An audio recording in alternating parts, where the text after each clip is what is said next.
The Ministry of Tourism and Culture says activities for the Year of Return will extend beyond this year to strengthen bonding with diasporans.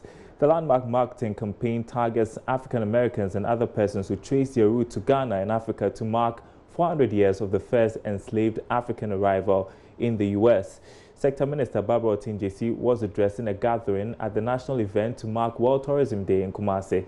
Nana Sensumensa has more in this report.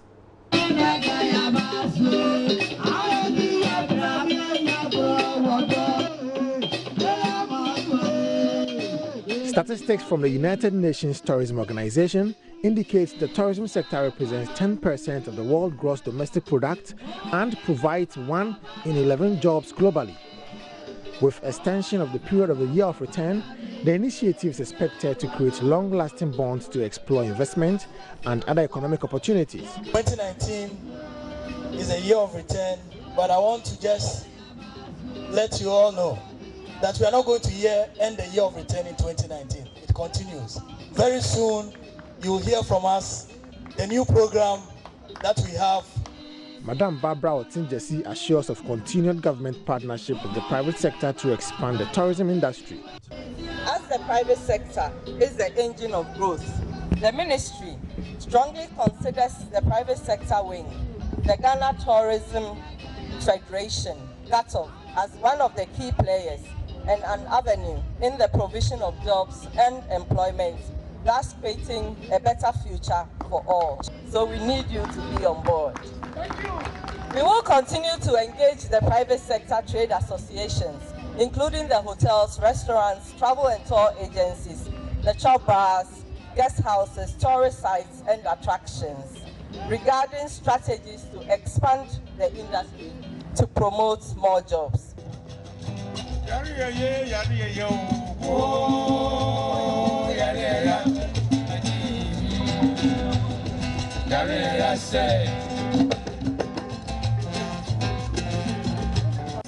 Industry players, traditional authorities and other interest groups attended the function.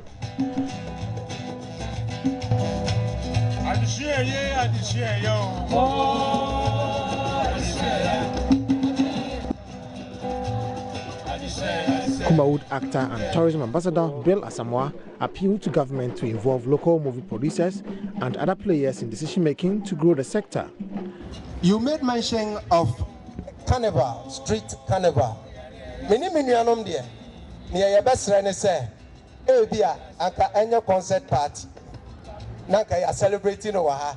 Nanka all other regions. Omu concert party for Nina, Obiaba Cultural Center. Nanka any the Ashisha so Nanka Yefe. 2 days of cry, Nanka Yede. And no trese street carnival na Erbano, young patronizing, will be part of it, but we are asking that the film industry should be highly involved in all that you do as a tourism ministry. Nana Asensumensa reporting. Consumption of locally made chocolate is said to be low despite promotional efforts like the institution of Chocolate Day. Prices have always remained a major deterrent to boosting chocolate consumption here in the country, which is one of the world's leading producers of cocoa. A woman in Kumasi is changing the narrative by selling chocolate in smaller pieces to meet the pockets of low-income buyers. Law FM's Kwesi Deborah has been speaking with her. Sometimes a woman may request for a chocolate and I buy one for her, but I don't remember the last time I bought one for myself.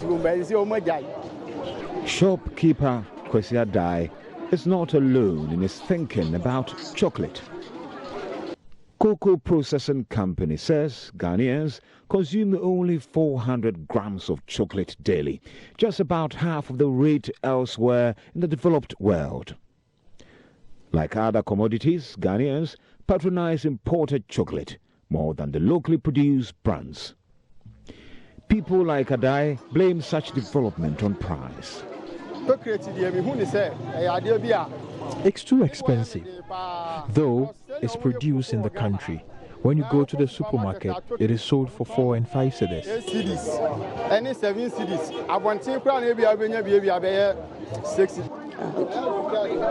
Middle-aged Alice Sarr, who sells at the Kumasi Central Market, is adopting innovative ways to get more people to take a bite. With a paring knife, she busily cuts up a 6-cedi golden tree chocolate slab. Okay, now first no more in Ketwa. No more chocolate in Ketwa. At first, the chocolates were made into smaller and cheaper ones. Some would love to taste, but customers complain it's too expensive. Alice cuts the chocolate into pieces of 1 cedi and 2 cedis, from which she sells a slab for 7 cedis, thus earning 1 cedi more from the original price. I sell for 7 cedis, so I earn a profit of 1 cedi.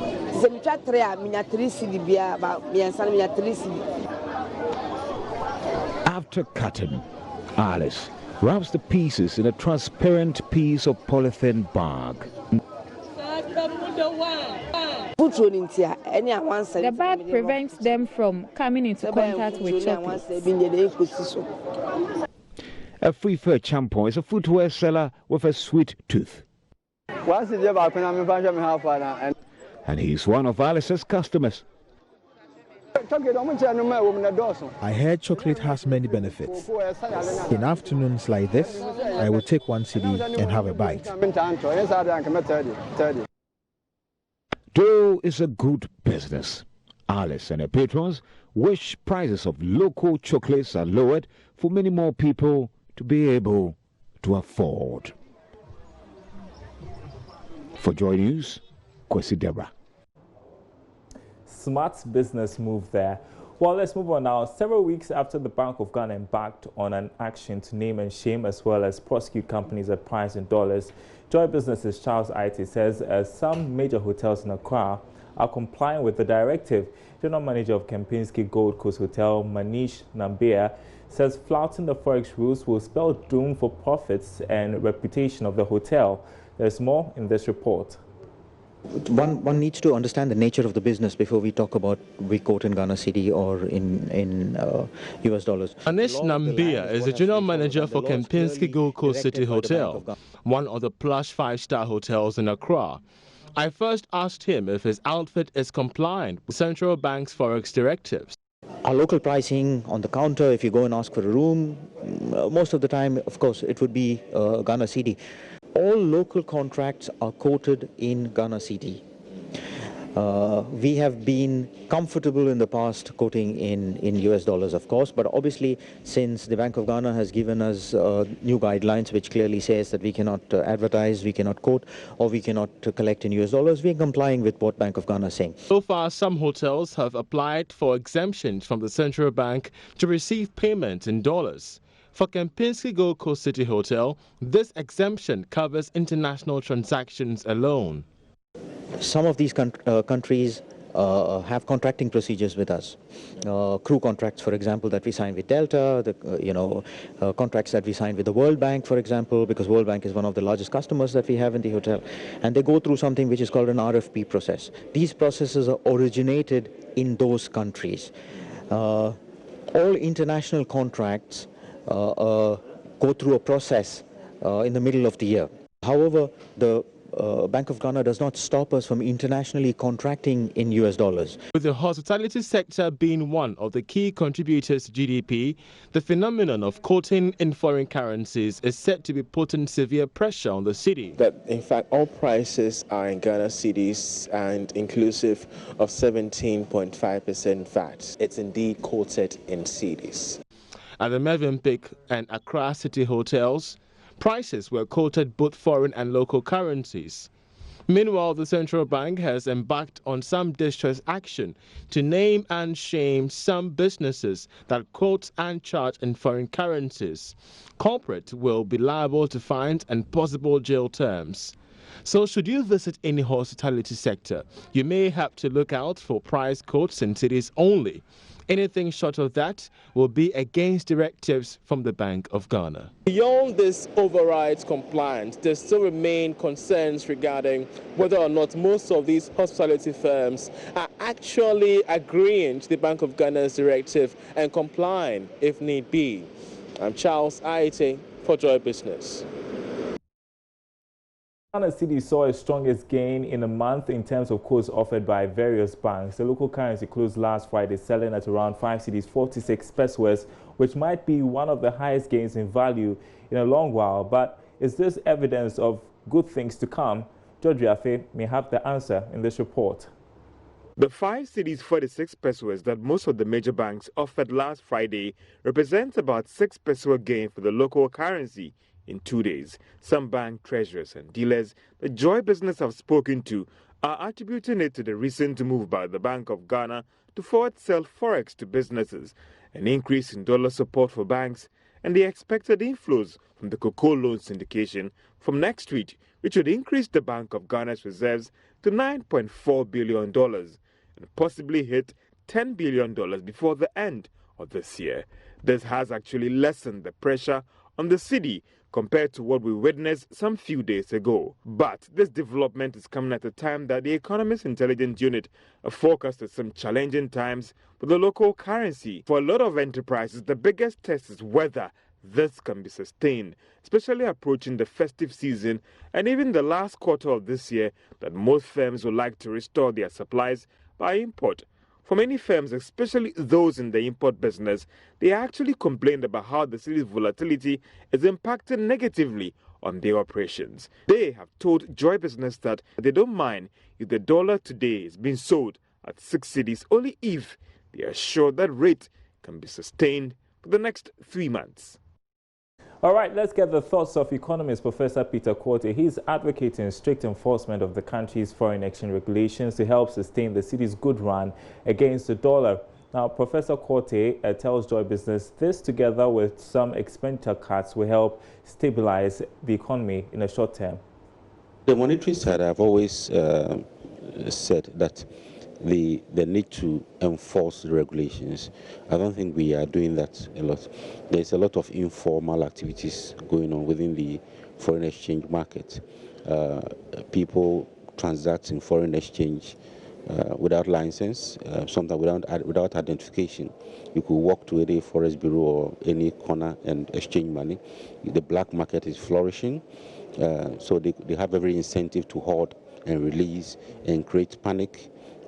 So all of these activities are going on, and that for me is a short-term measure or short-term activity that can be addressed easily to influence the foreign exchange or the exchange rate.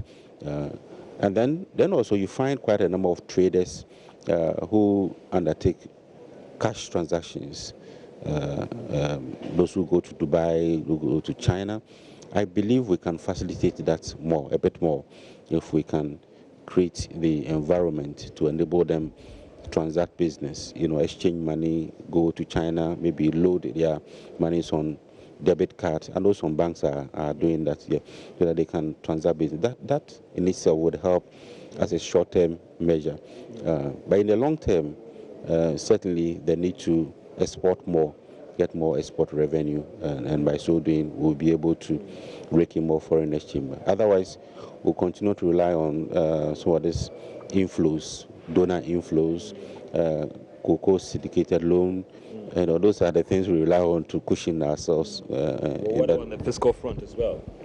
With the fiscal front, trying to be more prudent is key, because anytime we run huge budget deficits, that is where it also translates into exchange rate depreciation.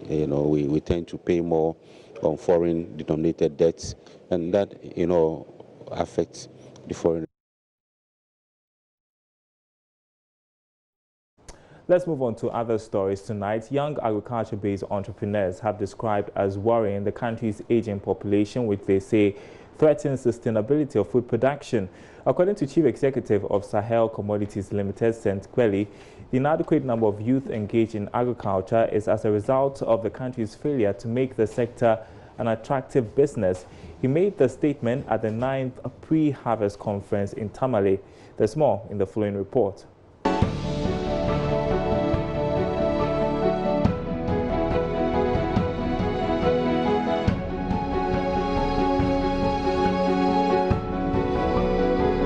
According to the Ministry of Food and Agriculture, majority of Ghanaian farmers are interested in empowering their children to take up professions other than farming as their future economic activity. This has over the years drastically reduced the performance of agriculture to Ghana's GDP. At a forum organized by Cosmos Energy at this year's pre-harvest conference in Tamale, young entrepreneurs bemoaned how farming is seen as a punishment but not as a business, as the sector continues to witness aging farmers. Saint Belly is CEO of Sahel Commodities Limited. Yeah, currently there's a myth about agriculture as a low-income activity meant for poor people.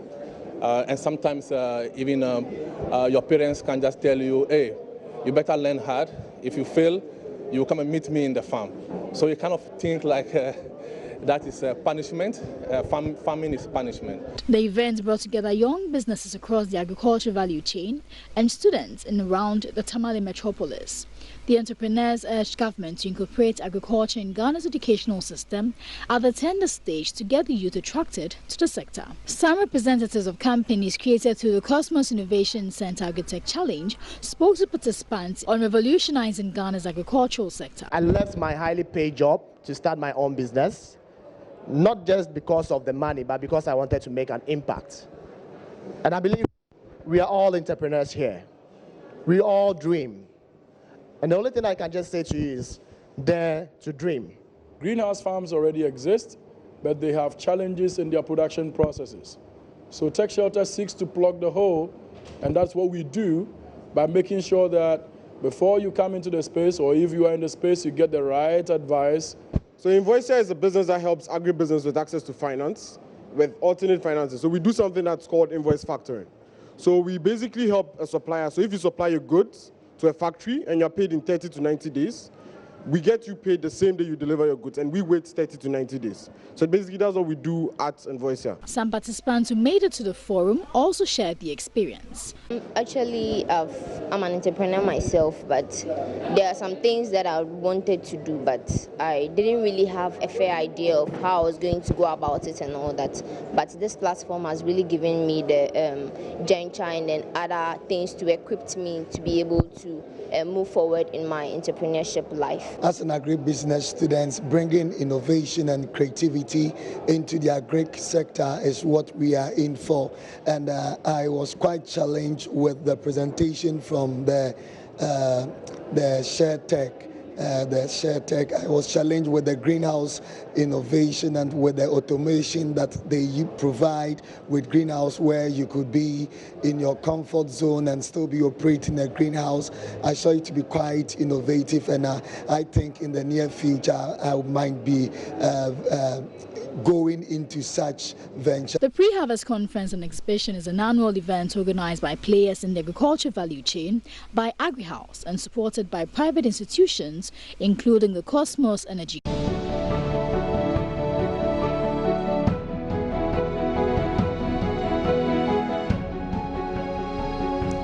Now, Chief Finance Officer at Airtel Tigo, Prince Echampon, says implementation of the communication service tax will be effected as requested by government from tomorrow, October 1. Mr. Echampon says the company is only an intermediary collecting the revenue on behalf of government. The Minister of Finance announced an increase in the communication service tax from 6 to 9% during the media budget presentation.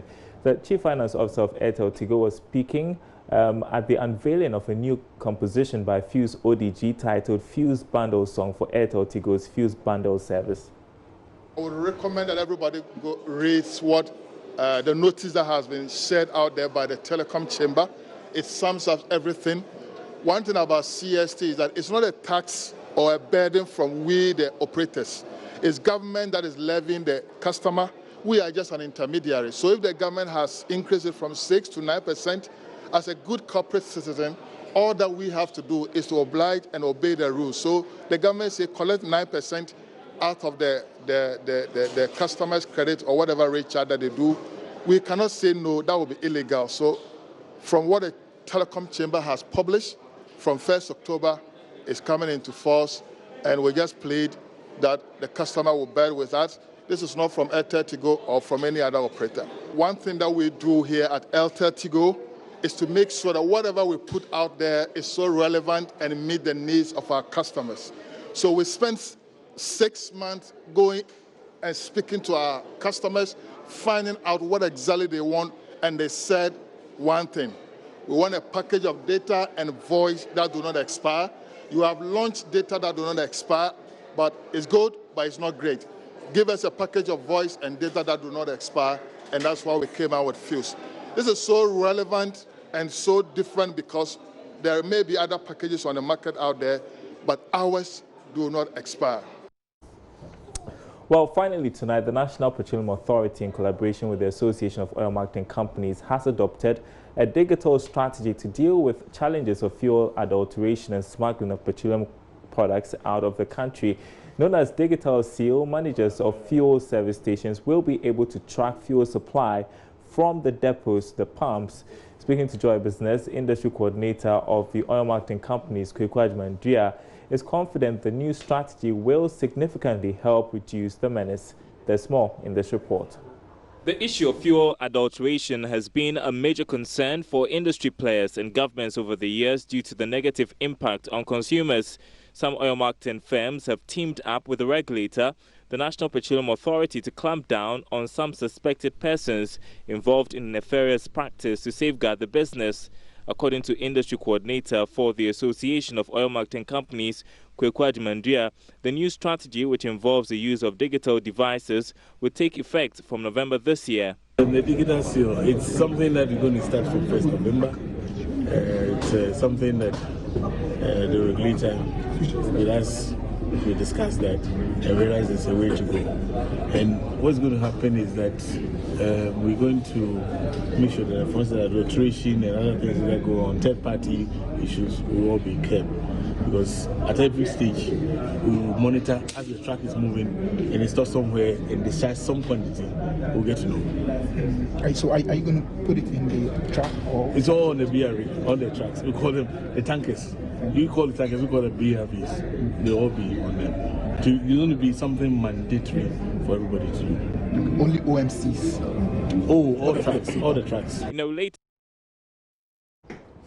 All right, and that's it for Business Live tonight. Thanks for watching. My name is Darryl Carr. More news on our website, myjoyonline.com/business. We'll be back same time tomorrow.